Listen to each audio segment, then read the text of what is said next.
back to some NBA win totals. We are going to stay with the Western Conference like we did yesterday and look at Los Angeles. And we're going to look at the Los Angeles Clippers and the Lakers. Odds makers have the Clippers at 53.5 and the Lakers at 24.5. Really surprising considering the Lakers only won 17 games last year. No Kobe Bryant this year, of course. And we're going to back over the win totals for both of these teams. I like the Clippers right here. They've won quite a few games over the last 4 seasons. Their main core of guys, still there. Chris Paul, yeah, they're all getting a little bit older, but I think if Blake Griffin can stay healthy, this team has a really good chance to go ahead, and get over this 53.5. I think they'll be able to do that. Also, Oklahoma City without Kevin Durant, they're probably going to be a little bit weaker. That might be a couple more wins for Los Angeles. So ultimately, though, I'm looking at the Clippers to get about what they've been averaging for the last 4 seasons, and we'll talk about that in just 1 second. The Lakers at 24.5. Man, what a big jump from 17. And I'm actually going to go over the total on that one as well.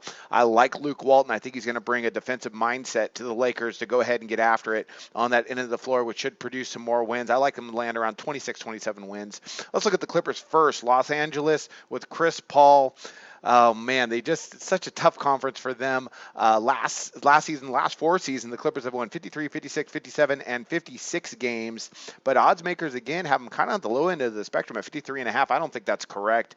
So again, I'm going to go over the total with the Clippers here. I like the way things set up for them this year, and they're going to be playing with a chip on their shoulders. This is a really ultra competitive team. They always play with no one respects us. So I like for the Clippers to go out and have another good season. As long as everybody stays healthy, they should land about 56 wins, somewhere around there. So over the total with the Clippers, I believe is the right way to go. The Los Angeles Lakers, this is a really interesting number, and Luke Walton brings a lot to the table, but it almost seems like the odds makers are stretching a little bit, but there's a good reason for it. Let's talk about the Lakers. Last year, they won 17 games. They do have one of the youngest rosters in the NBA, but good talent. Julius Randle, they get him back healthy. D'Angelo Russell, very good player.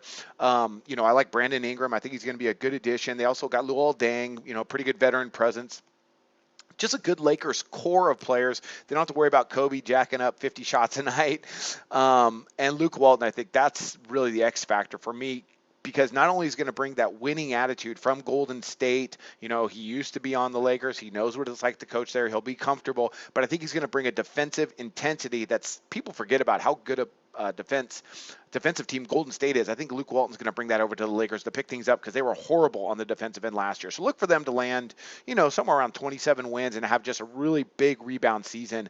This Los Angeles team's got some potential as the years ahead. They're going to need to pick up some free agents, but Luke Walton was a good step in the right direction. Those are my NBA picks there on the win totals, and we'll keep looking at it. It's going to be a great year, and I wish you luck on your picks today. Go to SBRodds.com. Browse, compare, and shop live odds available at top online sportsbooks.